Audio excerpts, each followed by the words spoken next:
In a world where prophecy weaves itself through bloodlines, and destiny whispers louder than reason, a child was born beneath a sky heavy with snow and fire. Her cry echoed through the halls of Cintra, not as the wail of a princess, but as the sound of a storm yet to come. They would call her Cirilla Fiona Elen Riannon, Ciri, the lion cub of Cintra, heir to a kingdom destined to fall, a child of royal blood, ancient magic, and the cruel mercy of fate. But long before she carried swords or scars, before she was hunted by kings and specters alike, she was simply a girl, running through corridors filled with laughter, unaware that every step she took was already written in someone else's story. And yet destiny is a blade that cuts both ways. It chooses and it tests.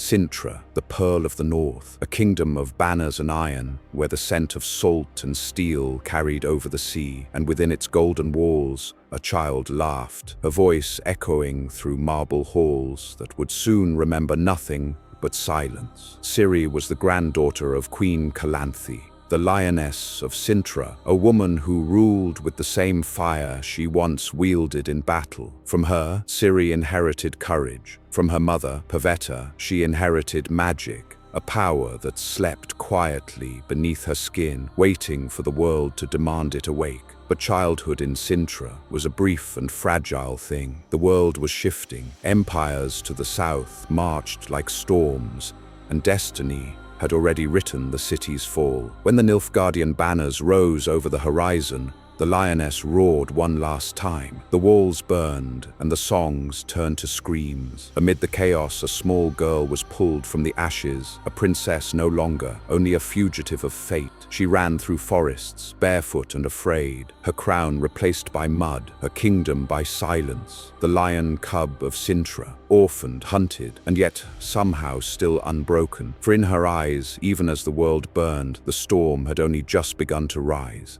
Long before she was born, her destiny had already been sealed, not by choice nor by prophecy, but by an old law whispered in taverns and temples alike, the law of surprise. A witcher once saved a man's life, and when asked for payment, he claimed what that man did not yet know he possessed. That man was Juni, and what he possessed was a daughter, Cirilla. Bound not by blood, but by the strange mathematics of fate, she became Geralt's child of surprise. Neither of them understood the bond, not then, not until the world itself forced them together. As Ciri fled the ruins of her home, her path began to twist toward the one man destiny had chosen long before she could walk. The White Wolf, a mutant born without family, and now, unknowingly, promised one. And so, across mountains and battlefields, across fear and silence, two fates began to move in the same direction, not by prophecy, not by faith, but by something far older, the hand of destiny,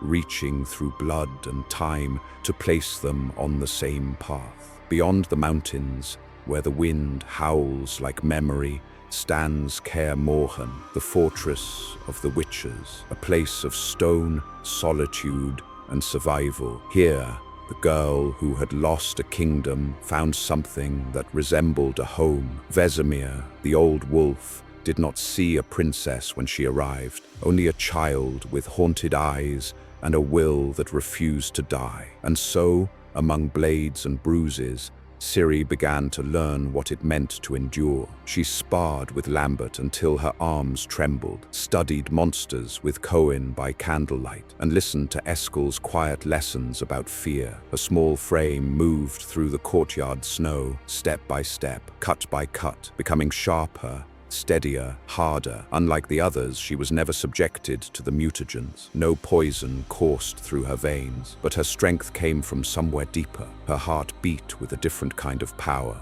not the alchemy of witches, but the alchemy of will. And though the men around her were warriors of legend, it was the girl in the snow who reminded them what they had long forgotten, that even in a world of monsters, innocence can still fight back. There are powers in this world older than kingdoms, older than men or monsters. They sleep in bloodlines, waiting to wake. In Ciri's veins ran the blood of Lara Dorren, an ancient sorceress who once defied gods and fate alike. From her, Ciri inherited more than magic. She inherited chaos itself. It began as whispers, dreams of other worlds, visions that tore through her mind like storms. But soon the power no longer waited for her permission. It broke through walls and worlds, through time and reason, calling her towards something greater and far more dangerous. Those who knew of her heritage called her cursed, others called her salvation. To the wild hunt, she was neither, only a key to open doors that were meant to stay closed. Kaer Morhen could not contain her. Even Geralt could not protect her from what stirred inside, because destiny was no longer chasing her. It was awakening through her, and in that awakening, the girl from Cintra ceased to be a child of surprise and became the child of the elder blood.